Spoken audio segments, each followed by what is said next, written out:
Assalamualaikum Patarniti. Jangan lupa like dan subscribe channel Nagari Kito YPTC Media. Wassalam.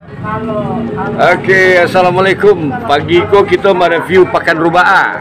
Jadi pakan rubaa nasibnya kini memang menyedihkan. Kalau dari rubaa aku saperampek di sini teh, sapatigo ya, sapatigo.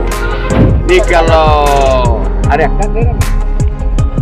Jadi memang pakan-pakannya legend orang Padang Taro, tapi kini memang tidak tidak serami zaman-zaman dahulu gitu. Kini lah banyak berkurang. Mungkin perlu kita bersama mencari bahan rancak untuk pakan rubaa aku, karena memanglah harus dimodernisasi mengikuti perkembangan zaman. Nah, jadi pada hari ini tema kita pakan rubaa nasibmu kini. Nah, itu kok. Nah, kebetulan jentek ya. Alam-alang nih.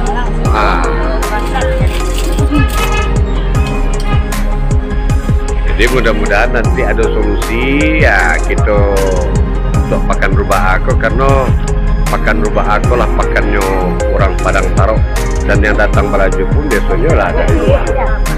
Jadi itulah review kita tentang pakan rubaa.